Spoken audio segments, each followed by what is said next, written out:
其實我以前咧係唔食醬油蟹嘅，但係自從喺韓國試咗之後咧，真係欲罷不能啊！今日想介紹3間我喺首爾試過嘅醬油蟹店俾大家。第一間介紹嘅咧係弘大嘅花蟹世界啊！呢間弘大地鐵站附近嘅，個位置超方便啊！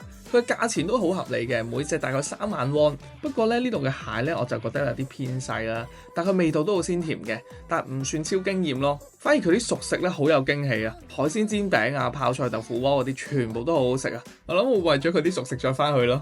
第二間咧係明洞嘅烏達里家，呢間咧係超人氣嘅醬油蟹店嚟嘅。佢喺明洞有2間分店啦，你見到佢成個牆咧都係明星嘅合照咧，就知佢係明星店嚟嘅。環境都唔錯嘅，仲有鋼琴演奏啊，成個氣氛咧好正。但係重點係佢嘅醬油蟹啊，我哋揀咗中 size 嘅蟹啦，雖然唔算好大，但係蟹膏咧都幾多啊！你睇佢啲蟹好鮮甜肥美啦，味道又唔會死鹹，用嚟撈飯或者配紫菜咧真係超級正噶。我就喺呢度開啟咗我嘅醬油蟹之路啊！第3間咧就曾經有米之前推介嘅大雅房啊，呢間嘅定價咧就最貴嘅，每隻要59,000ウォン啊，差唔多係其他醬油蟹店嘅1倍啊。